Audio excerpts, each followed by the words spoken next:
Berkata ayah, ibu, dulu ketika saya masih kecil, ayah ibu yang memakaikan pakaian ke tubuh saya.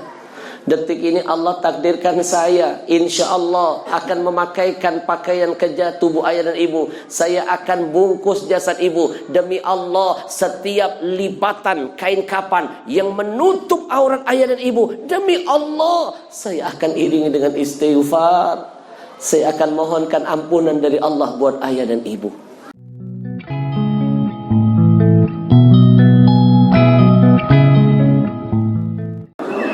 Assalamualaikum warahmatullahi wabarakatuh.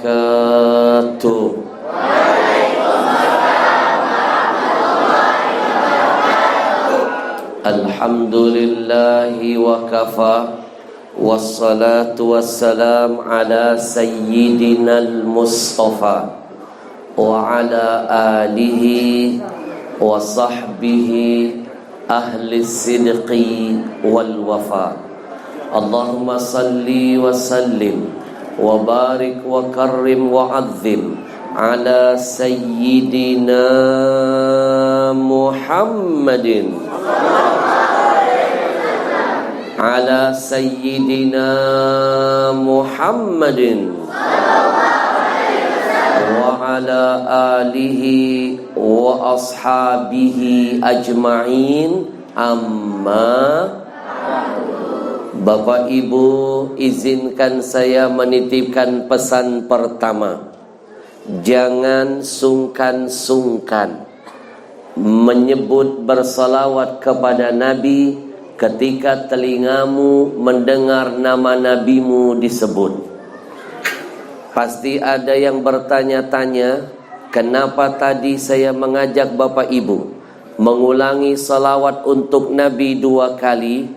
Karena saya teringat dengan pesan Nabi. Bapak Ibu mau tahu siapa orang yang dianggap Nabi sebagai orang yang bakhil, pelit, medit, meregehese, buntut kasir, koret. Bahasa Inggrisnya cemekean, getah basah. Orang pagar alam bilang bakhil apa?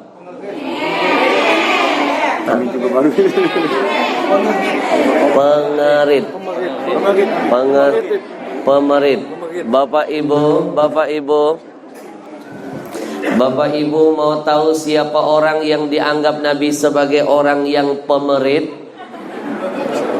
Jawabannya, dia adalah orang-orang yang ketika nama Nabi disebut, cak-cak dak tahu, malas betul bersalawat, padahal kupingnya mendengar. Dialah tipe orang yang pengerit, kata Nabi. Mana dalilnya? Saya hadirkan hadis sahihnya. Al-bakhilu alladhi man dzukirtu indahu falam yusalli alayya.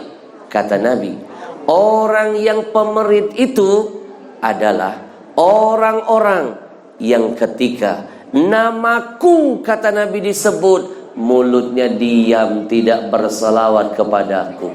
Padahal survei membuktikan Allah saja beserta seluruh para malaikatnya bersalawat untuk Nabi. Innallaha wa malaikatahu yusalluna 'alan nabi ya ayyuhalladzina amanu sallu alaihi wasallimu.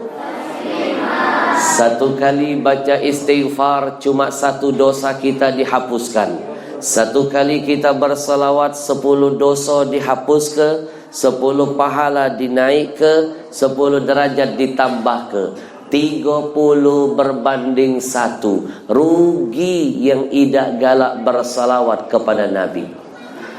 Kita getarkan majlis ini dengan bersalawat. Kita kenalkan sekolah kita ini di hadapan Nabi.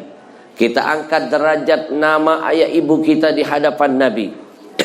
Sebab ketika engkau bersalawat, detik itu namamu, nama ayah ibumu disebut malaikat, namamu, nama ayah ibumu didengar dan dikenal oleh Nabi. Nabi sendiri yang membocorkan lewat hadisnya.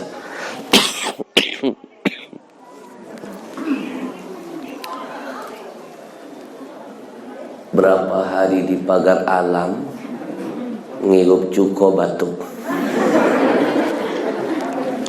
banyak ngopi. Maaf, saya batuk berdahak. Kata Nabi, inna lillahi malaikatan sayyahina fil ar. Kata Nabi, Allah menciptakan malaikat-malaikat khusus. Tadi udah bagus, ehonya jangan diubah-ubah. Turunin ehonya. Allah menciptakan malaikat-malaikat khusus. Tugasnya tugas khusus. Apa tugasnya? Ngubeng-ngubeng di bumi. Nyari siapa? Nyari orang-orang yang mau bersalawat kepada Nabi. Kalau malaikat itu melihat, menemukan ada satu tempat, di sana ada orang-orang yang menggerakkan mulutnya berselawat kepada Nabi, maka malaikat itu akan laporan kepada Nabi. Malaikat itu yang bawa salawat, kata Nabi, yuballighuni min ummatis salam. Malaikat itu yang bawa salawat kita, laporan dengan Nabi seraya berkata, ya Rasulullah, ada satu pondok pesantren namanya Ponpes Izzul Quran di kampung tidak kedengaran, kerincing-kerincingnya tidak kedengaran. Dihadiri oleh Fulan bin Fulan, Fulana binti Fulan. Bayang ke, pikir ke, bukan cuma nama kita bayi yang disebut malaikat, nama abah, ibu kita ikut berkah. Kalau nama kita disebut oleh guru saja berkah, apalagi yang nyebut malaikat. Makhluk la ya'sunallah, enggak pernah maksiat, apa dak berkah. Nah, keluar kau bahasa Palembang. Jelek-jelek begini saya wong kita galau, tapi bukan wong kita gila. Saya lahir di Palembang, belajar di Palembang, di pondok pesantren Ariyat, ngajar di Palembang, di pesantren itu juga. 2005 baru hijrah ke Jakarta. Sekarang walaupun KTP saya tercatat warga DKI Jakarta, saya tinggal di Jakarta Timur, gubernur saya Anies Baswedan, tapi dimanapun saya berada di hati ini bangga saya bagian dari Sumsel, bangga saya berkata wong kita galau. Takbir. Kalau tepuk tangan tidak dapat apa-apa, kalau sekali takbir dapat pahala. Nak milih yang mana? Enggutlah terbengkak-bengkak tangan, tepuk tangan, tidak dapat apa-apa. Tapi kalau takbir, satu kali takbir sudah nilainya sedekah. Takbir. Hubbul watan minal iman. Cinta tanah kelahiran, anak-anak, itu sebagian dari iman. Cintai tanah kelahiranmu, itu menyempurnakan imanmu. Saya lah keliling-keliling Pak Sekda, keliling Indonesia dari Sabang sampai Merauke, lah keliling beberapa negara, diundang di Jordan, di Palestina, di Mesir, di Saudi Arabia. Saya diundang resmi ceramah, undangan Sultan Bulkiah di istana presiden, di istana kerajaannya, acara pernikahan keponakannya. Saya diundang resmi oleh Malaysia, Perdana Menterinya Najib Razak namanya waktu itu. Saya diundang resmi Singapura, saya diundang resmi Hong Kong, Taiwan, Korea Selatan. Tahu Hong Kong? Pelaju belok kiri. Oh, Hong Kong. Betul. Tapi di mana saja negara saya datangi, setiap kali ditanya Habib Al-Habsyi dari mana, bangga saya menepuk dada. Wong kita galau. Mereka bertanya-tanya, apa hebatnya Palembang? Kok Habib bangga? Dikit-dikit Palembang, apa dia hebatnya Palembang? Belum tahu lah ini.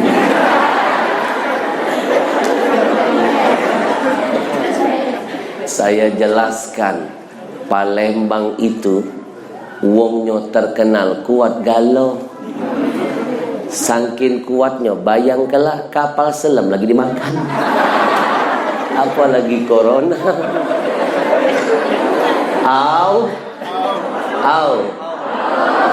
Nyala. Nih Pak Sekda, saya keliling Indonesia selama masa pandemi. Sebelum di sini saya di Kalsel, sebelum di Kalsel saya di Kaltim, sebelum di Kaltim saya di Lombok, sebelum di Lombok saya di Batam, sebelum di Batam saya di Bangka Belitung, sebelum Bangka Belitung saya ke Medan, sebelum ke Medan saya ke Pekanbaru Riau. Lah keliling kemana-mana, hampir 2 tahun corona datang, ngeluh galau. Bupatinya ngeluh, wali kotanya ngeluh, gubernurnya curhat. Ay pening Habib, gara-gara corona hancur kas gitu.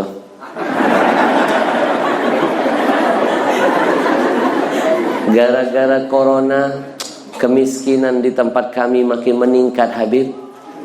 Jangankan wong baru tamat kuliah nak nyari gawi, yang sudah punya gawi belasan tahun lagi dipecat. Apalagi baru yang nak nyari gawi. Jadi mereka ini curhat galau. Dia nanya, mak mana Palembang? Saya bilang Palembang, mana dia nganggur? Aduh gawi galau. Walaupun corona, santai baik. Pagi buta dia metu, tanyalah nak kemana? Aduh gawi. Siang hari dia metu, tanyalah nak kemana? Aduh gawi. Enggutlah tengah dalu dia metu, nak kemana kau tu? Aduh gawe. Cuma tak tahu apa dia ni yang digawi kerja. Makanya pelat mobil kita dikasih BG. Kenapa banyak gawe?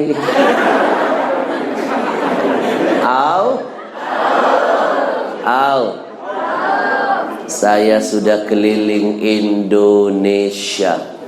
Saya sudah keliling beberapa puluh negara. Saya makin cinta dengan tanah kelahiran saya. Ngapo sikok-sikoknya bahasa di dunia ini yang paling ringkas, tidak bertele-tele, itu bahasa kita. Menunjuk ke wong kita ini sifatnya dak galak neko-neko. Prinsip hidupnya galak payu, dak galak dem. Nyelah. Saya hadirkan contohnya. Orang Arab ketika akan berkata, rekam, ini viral loh. Ini bahan dari saya pertamanya. Saya sudah survei. Orang Arab ketika akan berkata, jalanlah cepat-cepat. Bahasa Arabnya ribet. Imshi bisur'atan. Orang Barat ketika akan berkata jalanlah cepat-cepat, bahasa Inggrisnya walk fast, ribet. Wong kita tu lah paling ringkas, jalan cepat-cepat, berdebis.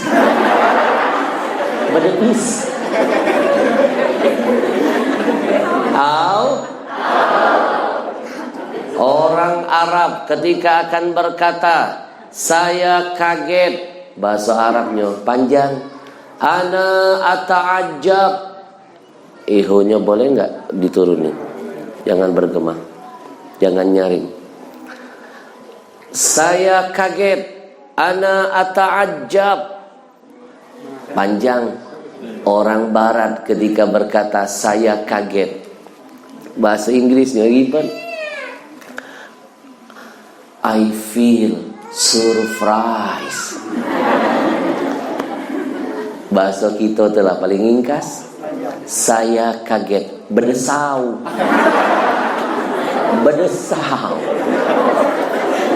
Nyela. Orang Arab ketika akan berkata saya akan pukul kamu, bahasa Arabnya panjang, wong enak kita pukul lagi. Ana sa'adribuka, ana sa'adribuka. Orang Barat ketika akan berkata saya akan pukul kamu, I will hit you.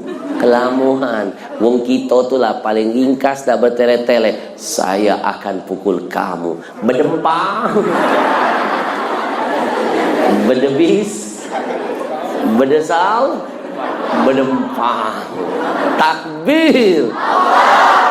Sallallahu ala Muhammad.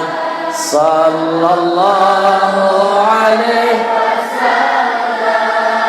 Sallallahu ala Muhammad. Sallallahu alaihi wasallam. Makin banyak seseorang bersalawat kepada Nabi, maka makin membuat dia dipandang Allah menjadi anak yang sudah berbakti. Hadirin yang dimuliakan Allah,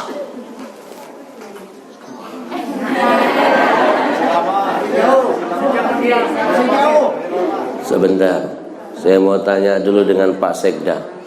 Apakah di wilayah ini penceramah tak boleh nyingok jam tangan lagi?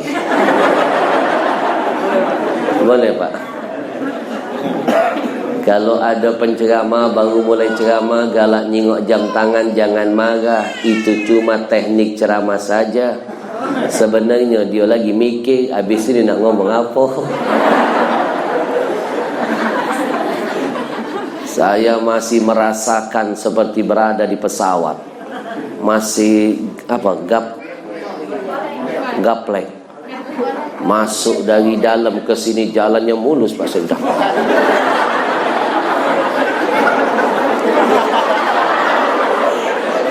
Payung bener kalau jalan itu Pak Sekda.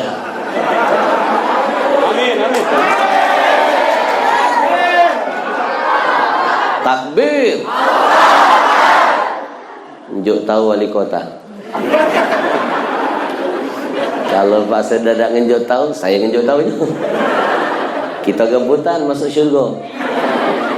Man dalla ala khairin falahu mislu ajri fa'ilihi. Siapapun ikut andil dalam segala kebaikan, dia sama seperti pelaku kebaikan.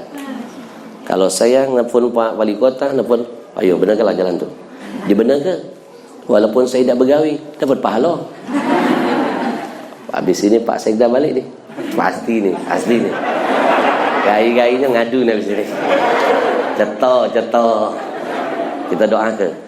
Pak Sekda lapor lagi. Pak, lapor Pak. Itu kesian Pak. Sekolahnya bagus. Namanya lagi indah. Ponpes Izzul Quran. Kemuliaan Quran. Tapi madai kita tak mulia ke jalannya.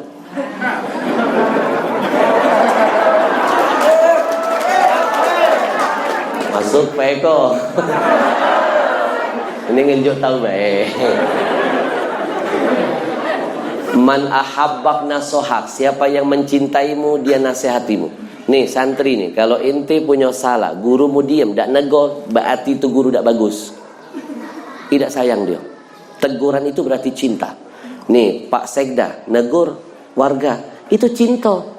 Tak mau warganya melanggar larangan, ditegur berarti cinta. Kalau ada ulama memberikan nasihat, itu berarti sayang. Allah ngasih teguran lewat bencana, itu masih ada cinta. Biar kita kembali ke jalan Allah. Namanya kemuliaan Quran. Jadi siapapun yang memuliakan pondok ini, memfasilitasi, membangun, memudahkan aksesnya, dia berarti secara tidak langsung sudah memuliakan Quran. Bukankah Quran ini adalah sesuatu yang dimuliakan Nabi dan dimuliakan Allah? Bukankah Quran ini adalah mukjizat yang paling dibanggakan Nabi? Maka siapa yang berjuang, mau dia presiden, wali kota, bupati, sekda, kaget di akhirat Quran memuliakan dia. Amin. Sudah dicatat belum Mas? Siapa tahu saya datang lagi ke sini kaget jalan mulus. Amin Allah. Tadi miring-miring mobil. Apalagi di depan ajudan saya gede macam ini. Tambah miring.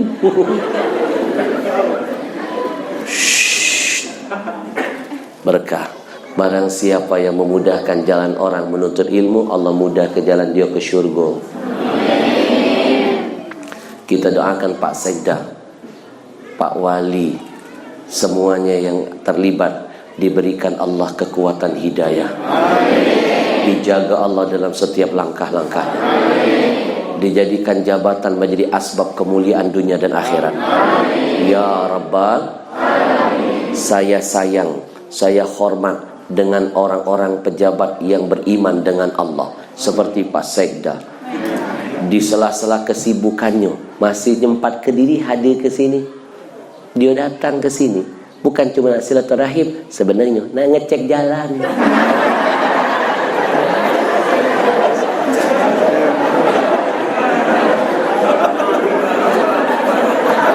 Nyelanian. Pak Sekda ini perpanjangan tangan dari Pak Wali. Pak Sekda, wong nomor 3, jangan main-main. Amin dia sama amin kita beda. Saya kalau nunjuk jalan, dah kelang. Tapi Pak Sekda, gawi kelang. Beres. Kecil kok. Tajam telunjuknya dibanding telunjuk kita. Betul? Pak Sekda bagi kita galo-galo ini macam wong tua. Kita ini nah, kami-kami ini warga bagi Pak Sekda macam anak galau. Maka saya titip pesan, jadilah anak yang berbakti sama wong tua. Turuti aturan pemerintah, jangan dilawan nando ke kita berbakti selama aturan itu tidak ada unsur maksiatnya. Taat sama wong tua berkah, wong tua sayang nengok anaknya taat. Nah karena Pak Sekda ini macam wong tua, kita warga macam anak, saya nambahkan sedikit lagi. Jangan sungkan-sungkan minta duit jajan.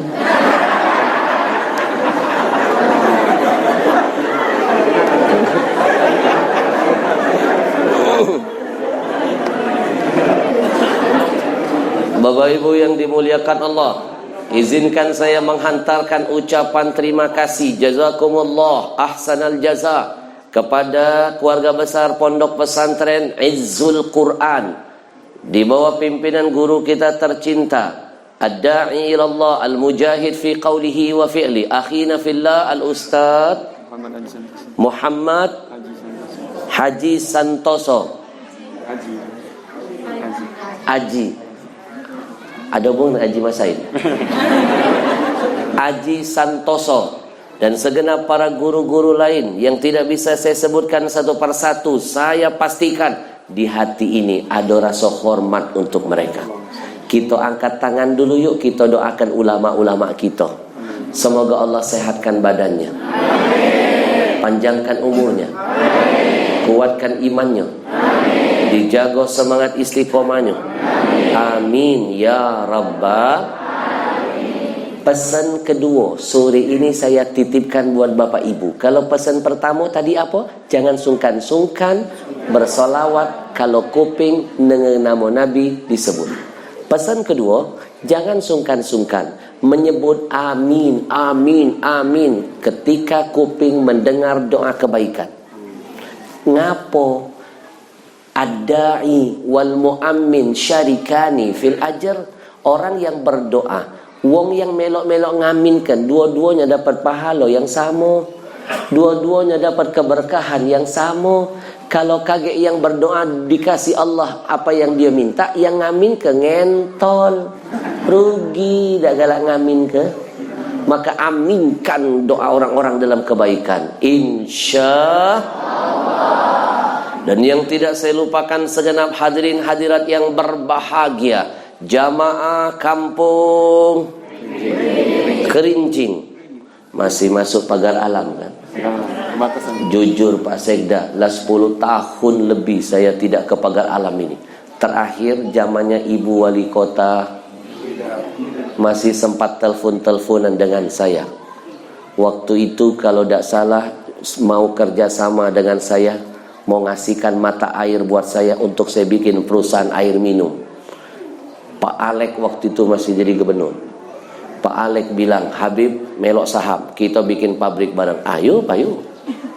Ibu Ida nyiapkan mata air. Karena saya sibuk belum sempat terjalin komunikasi, lah lewat.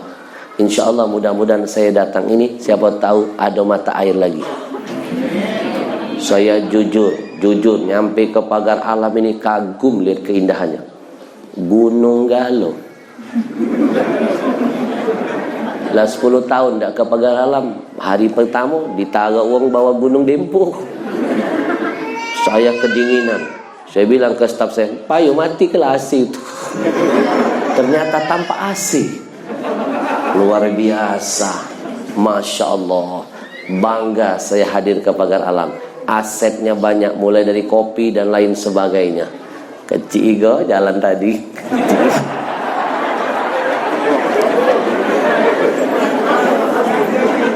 Insya Bapak Ibu yang dimuliakan Allah, kita doakan anak-anak didik kita, pejuang-pejuang Islam, penghafal-penghafal Quran yang akan jadi aset dunia akhirat kita. Saya titipkan lewat kajian singkat ini, buat apa punya harta banyak berlimpah, di mana-mana rekening penuh, saking kayanya ndak tertampung-tampung lagi duit disorokan. Saking sugihnya ndak tertaruh-taruh lagi duit di atas senta. Hah? Apa itu? Sento. Tadi saya ngomong apa? Yang betul? Yang ceramah siapa? Sejak kapan jamaah ngatur gitu? Oi, masalah kecil dah usah dibesar-besarkan.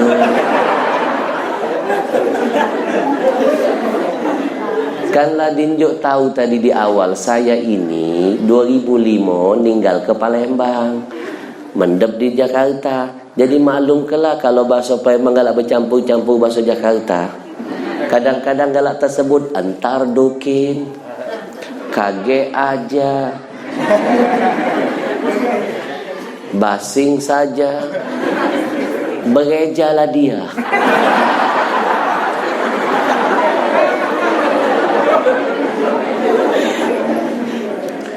Buat apa punya harta banyak berlimpah tapi anak dah kata yang jadi soleh dan soleha?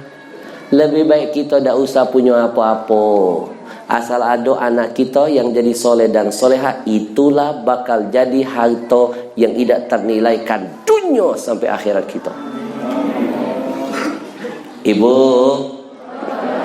Ibu orang kompak ibu. Bau.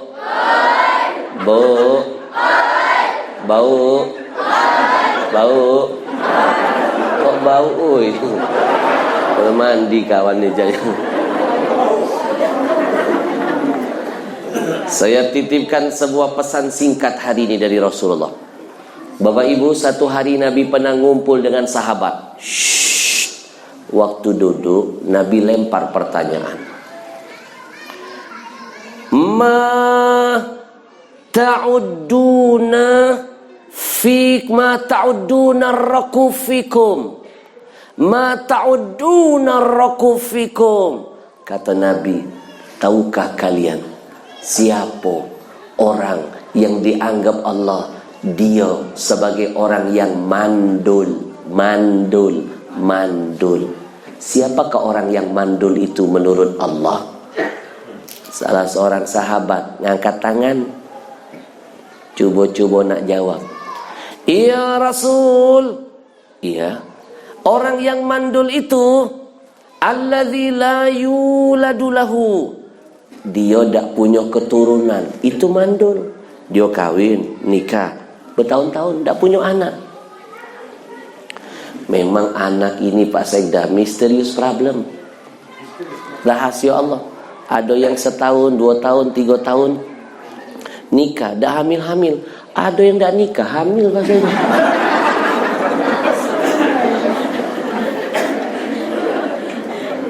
Ya Rasul, orang yang mandul itu dia menikah tapi enggak punya keturunan. Itu orang mandul. Kata Nabi, Laisa dzak birrakum. Laisa dzak birrakum. Bukan itu maksudnya wong yang mandul. Bukan itu. Jadi yang mana ya Rasul?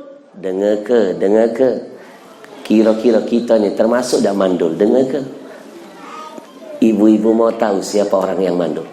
Kata Nabi, bukan itu yang mandul. Dia nikah tak punya anak. Bukan. Orang yang mandul itu sebenarnya, kata Nabi, dengar ke? Jangan kemana-mana selain satu ini. Sallallahu ala Muhammad. Sallallahu alaihi wasallam. Sallallahu ala Muhammad. Sallallahu alaihi wasallam.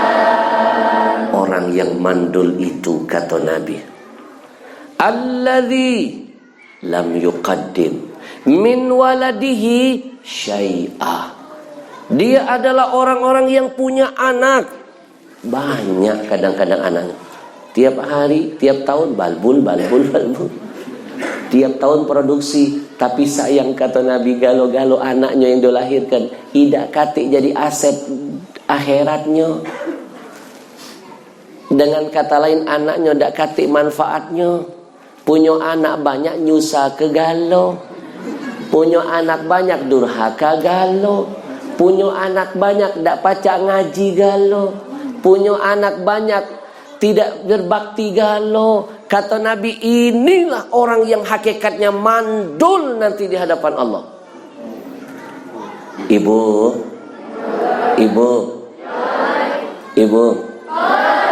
ada kejadian yang merenyuhkan hati saya. Wong kayo rayo, siang malam dia jungkal balik menyekolahkan anaknya. Ada yang S1, S2, S3 dari luar negeri. Dibangga kenyonian, cerita sama siapa, anak aku itu. Begitu dia meninggal dunia, tiga-tiganya jadi kate aguk galau. Wong lain ngajikan jenazah ayahnya, anaknya cuma duduk di luar main handphone, baca Quran. Wong lain nyolat ke jenazah ayahnya, anaknya tak ngerti solat jenazah. Jangankan solat jenazah, 5 waktu lagi tak jelas.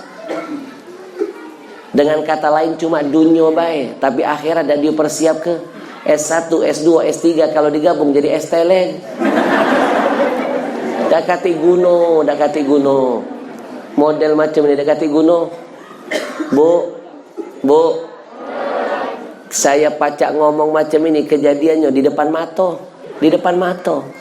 Jenazahnya terbaring, kanan kiri yang ngaji tetangga, anaknya tercogok di luar. Modalnya cuma pakai baju hitam. Nangis sebanyak apalah dia nangis, tangisan tak kati manfaat buat mayit. Yang bermanfaat buat mayit cuma 2, sedekah dan doa. Tak kati manfaat. Ini saya bisa ngomong macam ini, kejadiannya di depan mata saya, di depan mata. Pak saya dah di depan mata. Jenazahnya terbaring depan mata. Nangis Pak, hati saya langsung, ya Allah, saya dah pacak berbuat apa-apa, dah pacak lagi saya nasihati anaknya, dah pacak. Walaupun depan mata, dah pacak saya manggil anaknya, dah pacak. Jenazah depan mata, kejadiannya depan mata. Anaknya cuma di luar nangis, main handphone, baca Quran. Dah kata si kau punya ngaji. Yang ngaji kanan kiri jenazah ayahnya, tetangganya. Coba bayang ke alangkah hancur hati jenazah waktu itu. Waktu dunia dia banggakan, waktu akhirat anaknya tidak bisa membahagiakan dia. Jangan sampai kejadian ini terjadi sama kita. Depan mata saya, Pak, saya dah depan mata. Saya tak pacak, cuma pacak nonton, tak pacak nasihati budak itu. Depan mata. Waktu itu kan saya lagi depan mata. Kejadiannya depan mata Mas Eda. Saya kan lagi nonton TV. Nah ceritanya tuh depan TV. Depan mata bukan itu. Depan mata. Saya lagi buka TV, ada berita. Cerita Seorang kaya, orang kaya mati, anaknya tidak ada bacain Quran. Ini depan mata. Setiap cerita di sinetron tuh pasti ada kisah sebenarnya. Betul tak? Saya langsung mikir, ya Allah, jangan sampai diriku seperti ini. Ada kejadian kedua depan mata. Bu, siapa yang tak kepengen kaget dia meninggal dunia, anaknya lah tamat dari pesantren, sholatnya bagus, puasanya rajin, hafal Qurannya Masya Allah. Begitu jenazah ayahnya terbaring, dia maju, dia langsung berkata, dia bisikan ke telinga ayah ibunya, Abah, Ibu, istirahatlah yang tenang. Ini hanya perpisahan kita sementara. Insya Allah kita akan berjumpa di hadapan Allah. Saya yang akan memakaikan mahkota di atas kepala ayah ibu di hadapan Allah. Hari ini sebagai kado pertama saya buat ayah dan ibu, saya akan khotamkan 30 juz Al-Quran mengiring perjalanan ayah ibu menghadap Allah. 30 juz. Seharian dia tidak tidur nemeni jenazah ayah ibunya di tengah rumah. Saya pernah mengkhotamkan Quran seharian tidak tidur, selesai. Waktu kakek saya meninggal, nenek saya meninggal, saya khotamkan dari siang sampai besok pagi, tidak tiduran semalaman, selesai. Siapa yang tidak terharu nyingok anak kandungnya, harapannya, darah dagingnya, menghadiahkan satu Quran buat dia. Kado pertamanya, betapa lega perasaan si mayit. Nanti ketika jenazahnya akan dimandikan, disucikan, dibersihkan, anaknya tamat pesantren lah ngertinya mandikan jenazah. Cuma di pesantren diajar ke mandi jenazah. Dia ngambil air, dia tatap wajah ayah ibunya. Abah, Ibu, ingat tak dulu waktu saya masih kecil, Abah Ibu yang mandikan saya. Hari ini Allah takdirkan saya yang akan memandikan dan mensucikan tubuh ayah dan ibu. Ayah, istirahatlah yang tenang ya. Ibu tenanglah. Setiap tetes air yang kaget bakal nyentuh tubuh ibu, demi Allah, saya akan iringi tetesan air itu dengan istighfar. Saya mohon ampunan dari Allah buat ayah dan ibu. Dia mandikan jasad kita. Saat itu kita merasa segar, lega, tenang, karena setiap tetes air menjadi istighfar, ampunan dari Allah buat kita.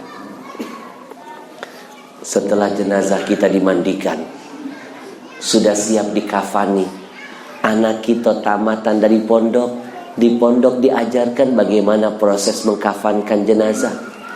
Dia datang menghadap jasad ayah ibunya sambil berkata, Ayah, Ibu, dulu ketika saya masih kecil, ayah ibu yang memakaikan pakaian ke tubuh saya.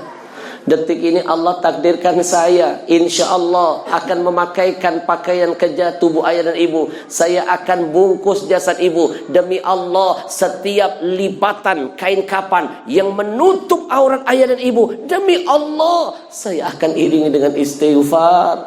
Saya akan mohonkan ampunan dari Allah buat ayah dan ibu. Siapa yang tidak lega, bangga ketika hal itu terjadi pada dirinya? Detik-detik terakhir ketika jasad sudah dikafankan, dimasukkan ke dalam keranda, semua orang sudah siap melepaskan kita pergi menghadap Allah. Anak kita melangkah ke depan, sambil menangis dia berkata kepada gurunya, Guru, tidak mengurangi rasa hormat saya kepada guru. Izinkan detik-detik terakhir ini agar saya bisa menjadi pelicin ayah ibu saya menghadap Allah. Izinkan saya jadi imam buat jasad ayah ibu saya. Guru, berikan saya waktu. Ini kesempatan terakhir saya bisa membuat ayah ibu saya bangga menatap wajah Rasulullah. Anak kita berdiri di depan. Tolong garis bawahi, lebih afdol anak kita yang jadi imam buat diri kita daripada orang lain. Lebih bangga kita berjumpa dengan Allah, lebih bangga kita mengangkat kepala memandang wajah Rasulullah. Sebelum diangkat takbir, detik-detik terakhir sang anak berkata, Ayah, ibu istirahatlah yang tenang di alam barzakh. Demi Allah saya pastikan nama ayah ibu akan selalu mengiring setiap sujud solat saya. Saya akan selalu mengingat ayah ibu dalam renungan ibadah-ibadah saya. Saya akan terus jadikan setiap ayat Quran yang keluar dari mulut saya menjadi hadiah terindah buat ayah ibu. Hari ini saya akan lepaskan ayah ibu menghadap Allah dengan kalimat takbir. Begitu diangkat takbir, Allahu Akbar, seiring itu mayit sudah merasa nikmat, bangga, bahagia, lega. Pikirkanlah, siapa yang tidak ingin membangun kebahagiaan seperti ini? Masih ada waktu, masih ada kesempatan.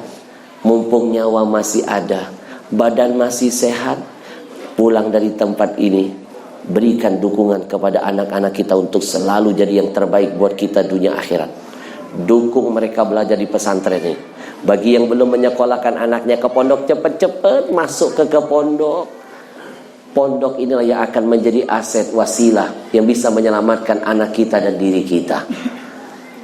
Kita doakan sekali lagi anak-anak kita mudah-mudahan menjadi aset dunia akhirat untuk kita. Ya Rabbal sallallahu ala sallallahu alaihi wasallam sallallahu ala Muhammad.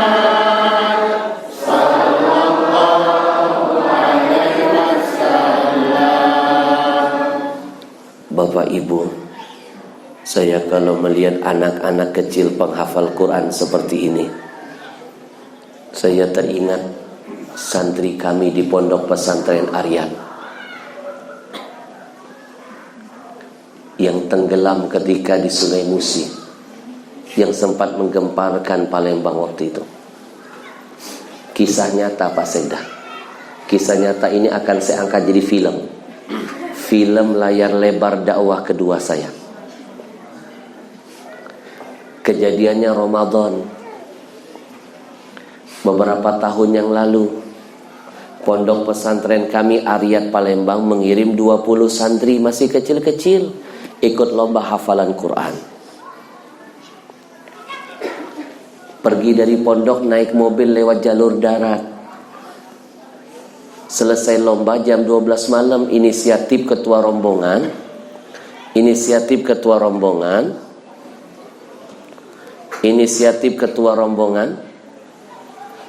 biar anak didik kami tidak terlalu lama pulang menuju ke pondok,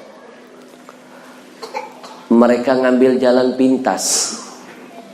Mereka menyambil jalan pintas, nyeberang Sungai Musi naik getek. Orang sini bilang apa? Kalau Palembang bahasanya getek. Di sini apa? Raket. Hah? Rakit. Yang di sungai itu perahu apa? Rakit. Ketek.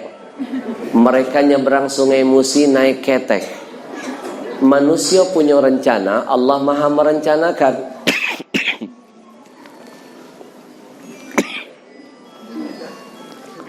20 santri naik ketek.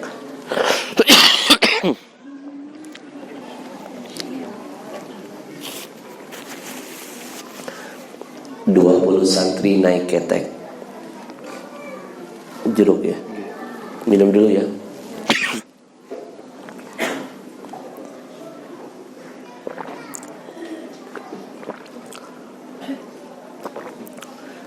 Memang beda jeruk dari Pagagalan nih.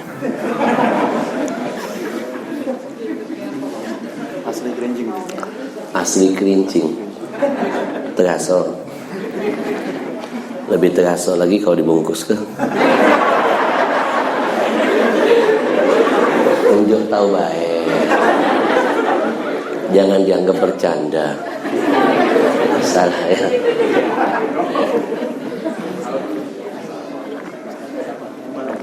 Makanya saya bangga nih Pak Alam nih. Jeruk bagus, kopi berlimpah, air masya Allah. Apa lagi? Asinnya.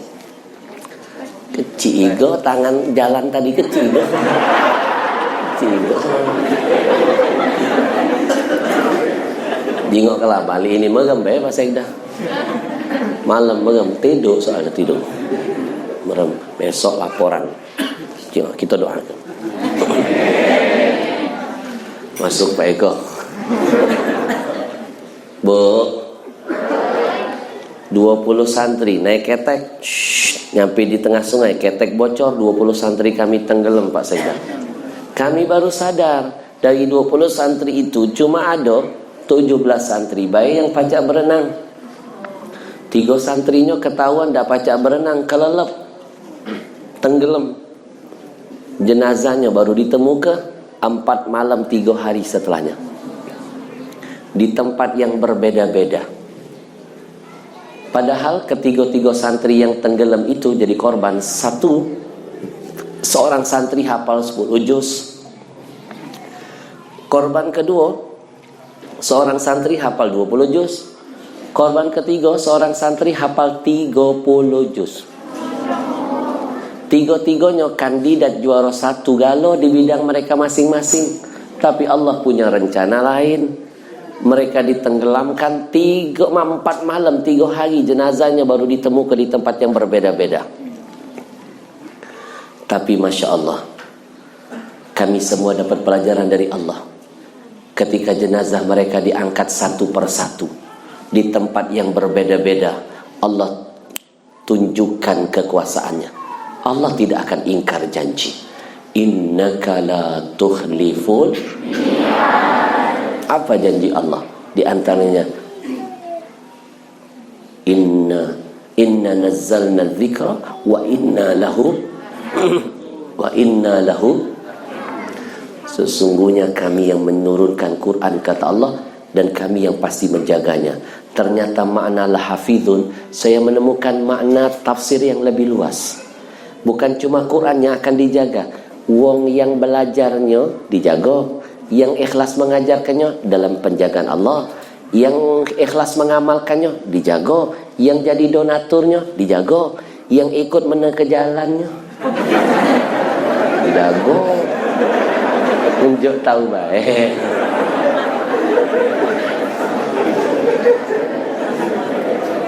Yang mau menghafalkannya, yang jadi donaturnya itu dijaga, dijaga dunianya, dijaga akhiratnya.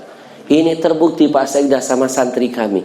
Masya Allah Ibu, begitu jenazah santri kami yang tenggelam ini diangkat satu persatu jasadnya, Maha Suci Allah. Begitu diangkat, apa yang terjadi? Ada keanehan. Bayangkanlah 4 malam 3 hari tenggelam.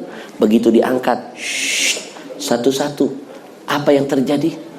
Ada keanehan. Ini teknik ceramah terbaru, membuat orang penasaran. Allah tidak ingkar janjinya. Di mana-mana kalau ada uang tenggelam dalam sungai, tak usah berhari-hari, sebentar be tenggelam. Sebentar be, 3 hal pasti terjadi pada tubuhnya. Pasti, 1, membengkak. Ngapa membengkak? Banyak kadar air masuk ke dalam badannya. Kedua, membiru. Ngapa membiru? Dia bakal terombang-ambing, terbawa arus yang sangat deras, berbenturan dengan benda keras di dalam sungai. Ketiga, membusuk.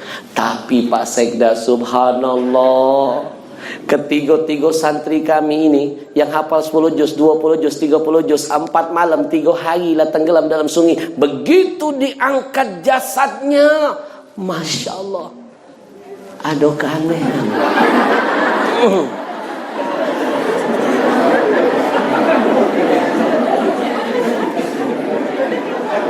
Satu hari sebelum tragedi santri kami tenggelam, 1 hari sebelumnya, ada cerita yang mirip. Seorang perempuan cantik bunuh diri dari jembatan Ampera. Nganjok dia terjun. Ngapo? Karena ditinggal oleh calon suaminya. Undangan lah dia tebar, catering lah dibayar, gedung lah disewa. Calon lanangnya berlari. Patah hati, putus cinta, mengakhiri hidup, memilih bunuh diri. Dia terjun dari pucuk jembatan Ampera, nganjok. Begitu terjun, ditemukan jasadnya. Belum 1 hari, belum 1 malam, yang tadinya cantik berubah badannya. Dari cantik berubah bengkak, biru, busuk. Tapi Masya Allah Pak Sekda, santri kami ni 4 malam 3 hari. Begitu diangkat jasadnya, apa yang terjadi?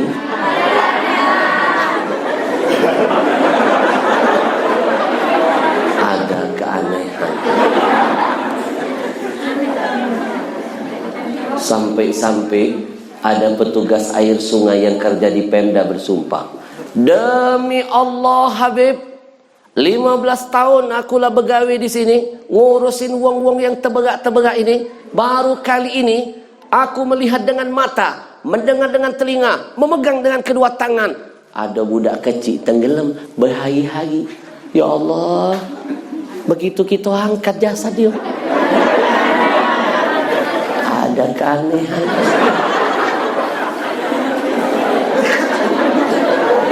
Penasaran kan? Apa kita lanjutkan tahun depan, Beh? Siapa tahu saya balik tahun depan jalanlah mulus. Hai, kalau tahun depan kata Pak saya dah kecigo kelamaan. Ini berapa minggu lagi kelar. Amin. Pak Sekda, kebaikan itu aman bisa dilakukan sekarang, jangan ngomong besok. Belum tentu besok panjang umur pacak ngulang kebaikan itu lagi. Jangan bilang nanti keburu mati. Jangan bilang kapan-kapan, nanti keburu di kapan. Kebaikan kalau bisa hari ini selesaikan. Bulan depan selesai ini ya. Amin. Kita doa ke dulu. Jangan tidur, cahaya sekda. Ini tanda cintanya sekda. Lah datang bela luar biasa. Lah datang lah luar biasa. Nunjukkan ada cinta di hatinya sama kita. Wong kalau lah punya cinta, jangankan jalan, nyawa lagi diunjuk. Kecigo jalan kamu.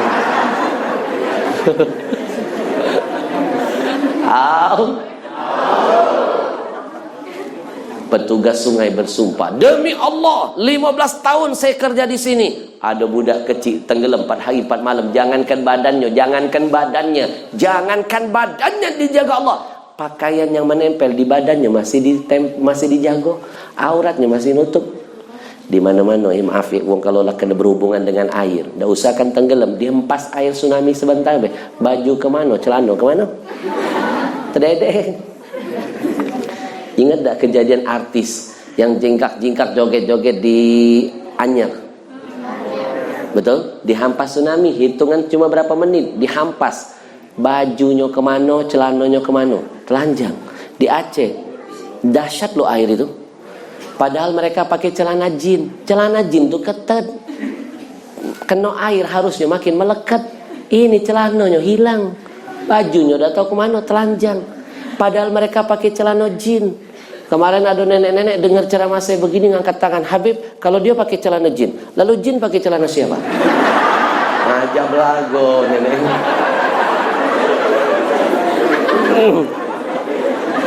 Nyelah. Bu, santri kami ini 4 malam 3 hari tenggelam, begitu diangkat jasadnya, badannya tidak bengkak, tidak biru, tidak busuk, bahkan mengeluarkan aroma harum dari tiga badannya. Gainya tidak macam orang tenggelam, macam orang baru naik mandi, senyum, menikmati kematian. Masya Allah. Bahkan yang lebih hebat di antara ketiga itu meninggal dunia sampai meluk Quran. Dia meluk Quran di dadanya. Logikanya wong kalau bakal tenggelam ndak pacak berenang, yang kedua, yang pertama kali dia teriak cuma ada 2 hal. 1, teriak minta tolong, 2, membuang beban apapun yang bisa membuat dia makin berat dan cepat tenggelam. Ini nambahin beban. Waktu nak tenggelam, temannya lah teriak, kau tu ndak pacak berenang, buang ke be Quran kau tu. Dia kau tambah berat, buang ke be. Dia tatap Qurannya sambil berkata, Quran, aku ndak galak ngelempar ke kau. Hari ini aku peluk dirimu. Mudah-mudahan di akhirat engkau memelukku. Hari ini aku jaga kehormatanmu. Di akhirat kau jagalah kehormatanku. Jadilah teman hidup matiku. Dia peluk Quran, dia bawa mati. Tenggelam Quran, aman diangkat. Itu Qurannya kering, tidak basah. Pucuknya basah, dalamnya kering. Tak kata yang bisa melepaskan Quran dari pelukan anak ini. Macam Quran tu nempel di tangannya, macam melekat di dadahnya. Kamilah aso-aso pelan-pelan lepas ke pacak. Kalau dipaksa ke organ tubuhnya lepas. Kami biarkan dia meninggal dunia meluk Quran. Nunggu datang ibunya dari kampung, dapat kabar anaknya meninggal sambil meluk Quran. Berlari ibunya dari kampung, berlari sambil menangis menatap wajah anaknya yang dikurubuni puluhan ribu manusia. Ibunya berkata, "Nak, titip salam buat Rasulullah. Nak, sampaikan salam rindu ibu buat arwah ayahmu. Nak, tunggu ibu dan ayah di depan surga ya nak. Pakaikan mahkota di atas kepala ibu dan ayah. Jadilah syafaat bagi kami semua ya nak. Nak, aku yang melahirkanmu, aku yang mengandungmu, aku yang membesarkanmu, aku yang menyusuimu. Demi Allah, demi Allah, demi Allah, detik ini aku sampaikan di hadapanmu. Aku ibumu, ridho dengan kematianmu. Aku ridho, aku ridho." Begitu mendengar kata ridho, keluar dari seorang mulut wanita yang solehah. Benar kata Nabi, ridho Allah ada pada ridho orang tua. Quran yang tadinya tidak bisa lepas dengan sendirinya, lalu disambut oleh tangan ibunya. Semua kami di sekitar itu menyaksikan, seolah-olah Allah sedang menitipkan sebuah tontonan sekaligus tuntunan, sebuah cerita yang menggambarkan seorang anak yang soleh sedang menitipkan kunci syurga kepada seorang ibu yang berhati mulia.